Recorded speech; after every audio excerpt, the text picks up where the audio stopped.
بل أحياء ولكن لا تشعرون।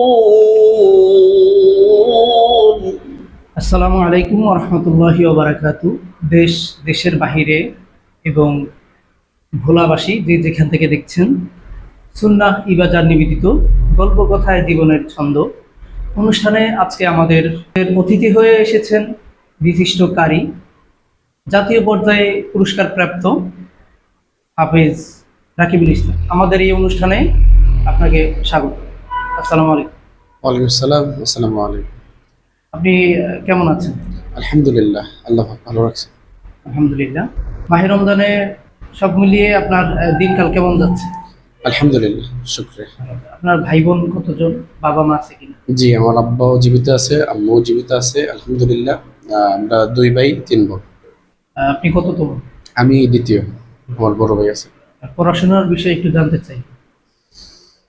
পড়াশোনা আলহামদুলিল্লাহ হেফজ শেষ করার পর কারিয়ানা শেষ করলাম, তারপরে কামেল সম্পন্ন করলাম। কেমন শেষ হলো? জি। আপনি এখন কি করছেন? মানে মসজিদ মাদ্রাসা খেদমতে আছে। মাদ্রাসা বলতে কি কি আমার হেফজ মাদ্রাসা। হিফজ মাদ্রাসা আপনি হেফজ মাদ্রাসা। পরিচালনা করছেন? জি। এই আপনার শিক্ষা জীবনের এই পর্যন্ত আসা এবং হিফজ শেষ করা সবকিছু মিলিয়ে আপনার এই জীবনে অনুপ্রেরণা হিসেবে সবচেয়ে বেশি কে কাজ করেছে আপনার পিছনে? অনেকে থাকে না, বাবা মা সহ শিক্ষকরা কিছু গুণীজন থাকে, আপনাকে সবচেয়ে বেশি এই বিষয়ে অনুপ্রেরণা কে দিয়েছে? আলহামদুলিল্লাহ, আমার আম্মা সবচেয়ে বেশি আমার এখন সাপোর্ট করছে। আমার আম্মা, আব্বা তো আছে, তারপরে বেশিরভাগ আছে না যে সর্বক্ষেত্রে বা একটু সাহস দেওয়া। হ্যাঁ, সেক্ষেত্রে ওস্তাদ তো আছেই আলহামদুলিল্লাহ। বেশিরভাগ সময় যেমন একটা মানুষের ভালো মন্দ ব্যাপার নিয়ে আম্মার সাথে বা একজনের সাথে একটা যে কোনো একজনের সাথে একটু আপনার ভালো লাগার ব্যাপারে নিয়ে কথাবার্তা বলা হয়। সেক্ষেত্রে আম্মার আমার খুব বেশি, যেমন মাদ্রাসার পড়াশোনার ক্ষেত্রে আম্মু খুব খুব সাহস দিত বা একটা অনুপ্রেরণা দিত অনুপ্রেরণা দিত পিছনে। যে সবসময় পিছনে মোট কথা আপনার পিছনে সবচেয়ে বেশি কাজ করেছে যেটা, এটা আপনার আম্মু। আম্মু। পাশাপাশি বাবা তো বাবা তো আছেন, আছেই। শিক্ষকরা আছেন। এখন আপনার ভবিষ্যৎ পরিকল্পনা কি? আপনি যেহেতু জাতীয় পর্যায়ে নারী কেরাত বিষয়ে পুরস্কার প্রাপ্ত হয়েছেন ইসলাম ফাউন্ডেশন জি। থেকে, এ বিষয়ে আপনার ভবিষ্যৎ পরিকল্পনা কি? এখন মাদ্রাসায় খেদমতে আছি আলহামদুলিল্লাহ।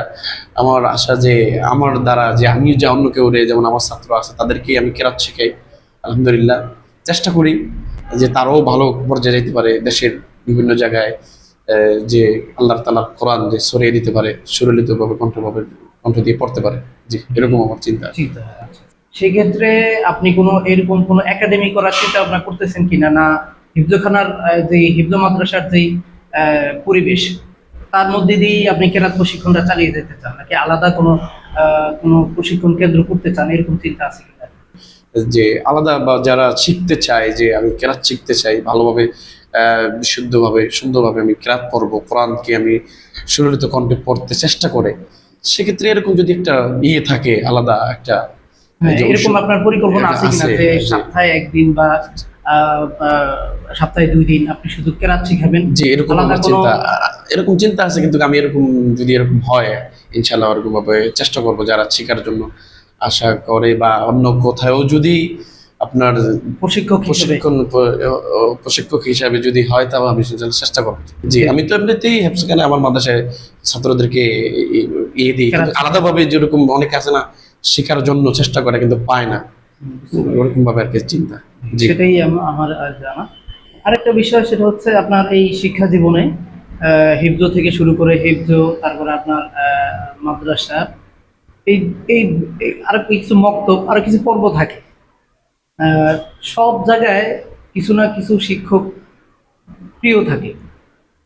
এরকম কোন স্তরে কোন শিক্ষকটা আপনার প্রিয়? একটু আপনার নাম কি বলা যাবে যে হিফজ আমরা যার কাছে শিখছি,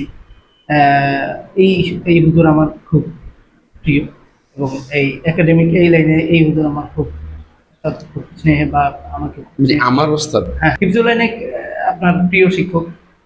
মাদ্রাসা লাইনে আপনার প্রিয় শিক্ষক অথবা মক্তব থেকে শুরু করে হইতে পারে? সেক্ষেত্রে হয়তো ওস্তাদেরা যদি এটা শোনে বা এরকম আরো কাউকে শোনে, সেটা অবশ্যই একটা বিষয়। তারপরে আমাকে মনে হয় আমার কেমন খুব জানে সবাই আপনার প্রিয়, মানে সবাই বলতে আমাকে হবে, আলাদা করে নাম বলে কাউকে স্পেসিফিক ওস্তাদ তো ছোট করার ওস্তাদই। দরকার নেই। না না, ওস্তাদ আলহামদুলিল্লাহ সবাই খুব ভালো আদর করে, এখনো সম্মান করে, এখনো তারা ছাত্রের মতন অনেক কিছু ইয়ে করে। সবার মধ্যে থেকে কিছু আলাদা প্রিয় থাকে। আশা করি যাক, নাম না বললে যেহেতু আপনি চাইছেন না, এটা আমরা ধরে নিলাম আছে, কিন্তু সবাই প্রিয়। যাক, আলহামদুলিল্লাহ। আজকে কিছু তেলাওয়াত শুনবো আপনার কাছে।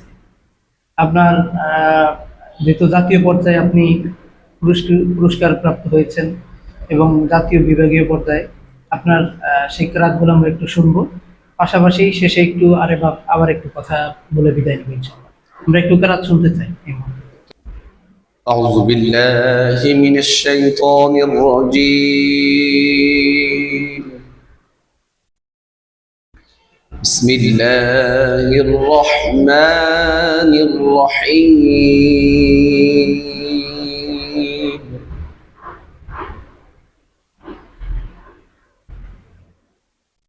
يا أيها الذين آمنوا استعينوا بالصبر والصلاة إن الله مع الصابرين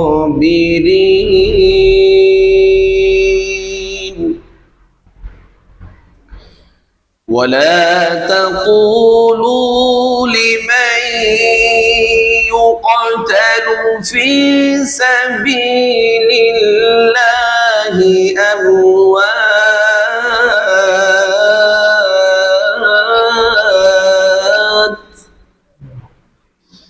بل أحياء ولكن لا تشعرون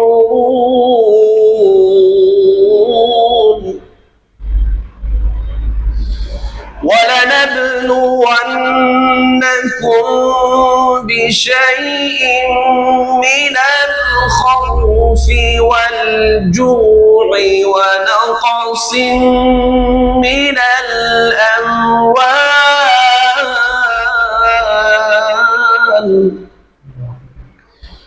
ونقص من الأموال والأنفس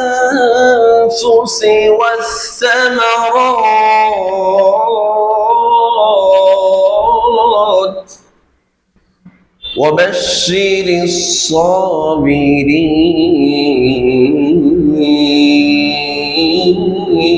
الصابرين الذين إذا أصابتهم مصيبة قالوا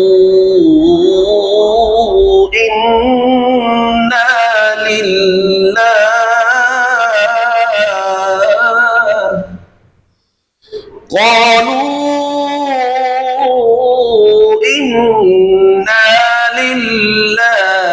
وإنا إليه راجعون صدق الله العظيم. মাশাআল্লাহ, জাযাকাল্লাহ, শুকরিয়া। আমরা সুররিত কণ্ঠে তেলাওয়াত শুনলাম, খুবই ভালো লেগেছে। আরো বেশি শুনতে পারলে আমার কাছে ভালো লাগতো, দর্শকদের কাছেও আশা করি ভালো লাগতো।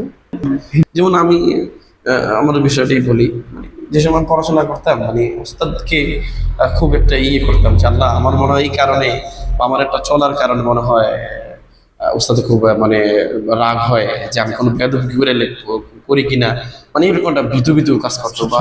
বা আমি অনেক সময় যে আমার ছোট দেশে থাকতে যে মনে পড়াশোনা করি 10 পারা বা 5 পারা বা এরকম পর্যায়ে আমি যে আরে মনে হয় আমার আজকে হুজুরে ডাকতেছে না, মনে হয় আমার প্রতি খুব রাগ, মানে আমি কোনো একটা অন্যায় করছি কিনা, তারপর নিজে একা একা কান্না করতাম, বা আল্লাহ তাআলা কাছে যে আল্লাহ আমার ইয়াদ শক্তি বাড়িয়ে দেন, মানে খুব চেষ্টা করতাম। বা বিভিন্ন জায়গায় প্রতিযোগিতা হইতো, বিভিন্ন জায়গায় হইতো, আমি অ্যাটেন্ড করতাম, চেষ্টা করতাম, বা প্রথম হইতাম না, তারপর আমি পিছপা হইতাম না, আমার চেষ্টাতে লেগে থাকতাম। তো সেক্ষেত্রে আসলে উস্তাদকে মানা আর নিজেও খুব চেষ্টা করা আল্লাহ তাআলার কাছে, এটা তো এটা আল্লাহ তাআলার একটা দান, একটা নূর, এলেম। এটা আল্লাহ তাআলা অনেকের দিয়ে আবার ছিনিয়ে নিয়েও যায়, আবার অনেকে অল্পতে মানে আল্লাহ তাআলা দেয়। আমার আব্বারে দেখলে মানে সাদা সিধা মানুষ, আমার আব্বু যেতে আমি যেতে তারাবি পড়াই, আমার ওস্তাদ বলে যে রাকিব তোমার আব্বুর একটু আইসা বলেও যে তোমার কাছে তোমার পিছনে তারাবি পড়তে, যে তোমার আব্বুর একটা ইয়ে আছে না। আমার আব্বুরে দেখে আমার অবাক হয়ে গেছে যে আপনার ছেলে উনি। তো সেক্ষেত্রে আব্বু বলছে যে আব্বুকে জিজ্ঞাসা করলো যে আপনার জীবনের কোনো চাওয়া আছে? তো আমার আব্বা বলছে যে আমার জীবনের আর কোনো চাওয়া নাই, যে আমি এত কষ্ট করে পড়াশোনা করছি, আমার আর কোনো চাওয়া নেই, আমার আর জীবনের আল্লাহ মানে আমার পৃথিবীতে আর কোনো কিছু নিয়ে নেই, যে আলহামদুলিল্লাহ আমার ছেলে যে আমি যে চাই আমার এরকম কি আছে। বিশেষ করে কষ্ট করলে কিন্তু যাকে বলা যায়, ওস্তাদরা বলতো যে একসময় এই সময় তোমার এখন সুখের না, একটা সময় তোমার সুখ আসবে। এখন এখন যদি তুমি টাকার পিছনে দৌড়াদৌড়ি করো, তাহলে কিন্তু তুমি যে মাকসাদ যে বুঝতে পারবে না। টাকায় তোমার, আমার এক ওস্তাদ বলতো যে তাকে এখন টাকার পিছিয়ে দৌড়বে না, টাকায় তোমার পিছিয়ে একটা সময় আসবে, টাকা তোমার পিছিয়ে দৌড়াবে। সেক্ষেত্রে আলহামদুলিল্লাহ, শুকরিয়া আমার ওস্তাদদেরকে আমি দোয়া করি, আলহামদুলিল্লাহ ওস্তাদেরা সবসময় ভালো থাকুক। যারা দুনিয়াতে এখনো বেঁচে আছে তাদেরকে আল্লাহ তাআলা ভালো রাখুক, যারা দুনিয়াতে বেঁচে নাই আল্লাহ তাআলা তাদের জান্নাতের উঁচু মাকাম দান করুক। ওস্তাদের কারণেই আজকে আসলে এরকম এইটুকু কথা বলার বা কোরআন শেখার ওস্তাদের কারণেই। শুকরিয়া। সেই ক্ষেত্রে সব ক্রেডিট পাশাপাশি বাবা মার পরবর্তী সময় যেটা, সেটা হচ্ছে ওস্তাদরাই সবচেয়ে বেশি ভূমিকা পালন করে থাকে। একদম শিক্ষার্থী ভালো পর্যায়ে পৌঁছার ক্ষেত্রে সবচেয়ে বেশি ভূমিকা ওস্তাদের থাকে। আপনি আমাদের স্টুডিওতে এসে সময় দিয়েছেন আমার গল্প কথা জীবনের ছন্দ অনুষ্ঠানের আজকে আমাদের প্রথম পর্বে আপনি প্রথম অতিথি আমাদের। আপনার কেমন লাগছে আমাদের এই অনুষ্ঠানে? আলহামদুলিল্লাহ, শুকরিয়া, অনেক ভালো লাগছে, অনেক ভালো লাগছে। আলহামদুলিল্লাহ, আল্লাহ তাআলা যেন এই পরিবেশটা যে আরো অনেক দূর পর্যন্ত এগিয়ে যায় ভালোভাবে, যেন আমাদের জন্য দোয়া করবেন। আমাদেরকে সময় দেওয়ার জন্য আপনাকে আন্তরিক ধন্যবাদ। আজকে এই পর্যন্ত বিদায় নিচ্ছি। সম্মানিত দর্শক মণ্ডলী, আমাদের সাথে থাকার জন্য এতক্ষণ ধন্যবাদ আপনাদেরকে। আশা করি ভবিষ্যতে আমাদের সাথে থাকবেন। আগামী পর্বে কোনো নতুন মেহমানের নিয়ে হাজির হব ইনশাআল্লাহ। আজকে এই পর্যন্তই, মাহে রমজানের শুভেচ্ছা জানিয়ে বিদায় নিচ্ছি। আল্লাহ হাফেজ। আসসালামু আলাইকুম ওয়া রাহমাতুল্লাহি ওয়া বারাকাতুহু। আসসালামু আলাইকুম ওয়া রাহমাতুল্লাহ। গল্প কথায় জীবনের ছন্দ।